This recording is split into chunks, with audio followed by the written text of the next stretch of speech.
Cuaca ekstrim melanda sejumlah wilayah di Indonesia. Di Majene, Sulawesi Barat, angin kencang menerjang wilayah ini, mengakibatkan rumah warga porak-poranda.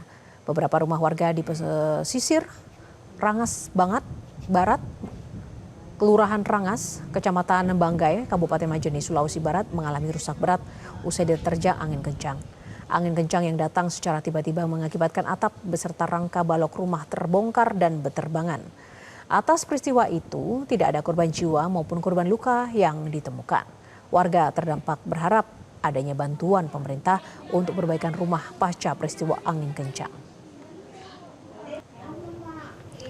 Cuaca ekstrim berpotensi terjadi di sejumlah wilayah di Indonesia. BMKG memprediksi cuaca ekstrim akan terjadi selama periode Natal dan Tahun Baru.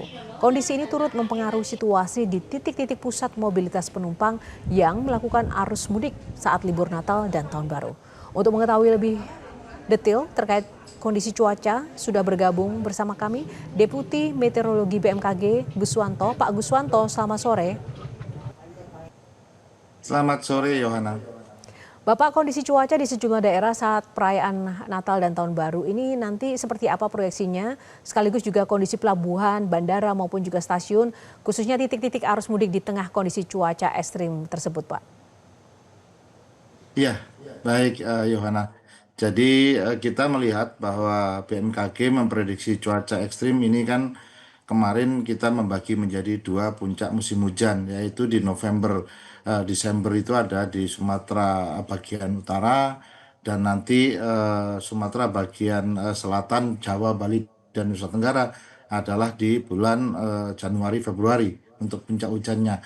Kalau kita melihat ada fenomena-fenomena yang lain yang perlu kita waspadai ya.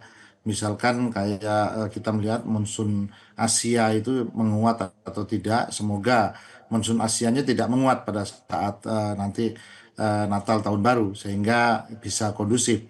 Kemudian kita juga melihat ada bibit siklon tropis maupun tekanan rendah yang lain ya ataupun low pressure area itu juga melihat. Nah, kemudian kami saat ini untuk dalam 1-3 hari ke depan, yaitu ada beberapa daerah yang kita waspadai. Misalkan kita melihat ada di Sumatera, misalkan kita lihat masih Sumatera Barat, kemudian Jambi, Sumsel, kemudian Lampung, Bangka, Belitung, Jawa, Bali, Nusa Tenggara, NTT, NTB, Kalimantan, Sulawesi, dan Papua. Sedangkan Jabodetabek sendiri saat ini kita melihat ada hujan ringan hingga sedang bahkan lebat sebentar terus kemudian disertai ada bagian besar kilat dan petir ya. Nah, faktor pemicunya adalah memang Jawa dan Bali itu sudah Nusa Tenggara itu adalah mulai merambat masuk ke puncak musim hujan ya. Terus kemudian kami juga masih melihat adanya aktivitas Marden Julian Oscillation dan aktivitas konvergensi di sepanjang Jawa.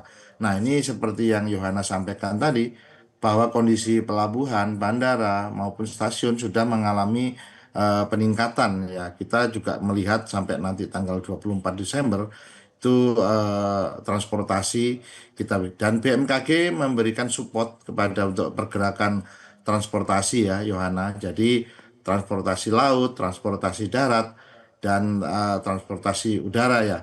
Kami pun juga mengikuti posko yang disponsori oleh Kementerian Perhubungan membuka posko pusat Nataru ini untuk memantau pergerakan eh, penumpang atau pergerakan masyarakat.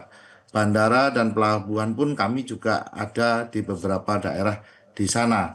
Kami juga BMKG mendukung dari sisi perakiraan cuaca dan bagaimana. Misalkan kita lihat pada peningkatan gelombang tinggi 1 minggu ke depan Desember hingga awal Januari, kami melihat gelombang 2,5 sampai 4 meter ini masih terjadi perairan selatan Jawa ya, Bali, selatan Bali, NTB, NTT, Laut Natuna Utara dan perairan di sekitar Papua.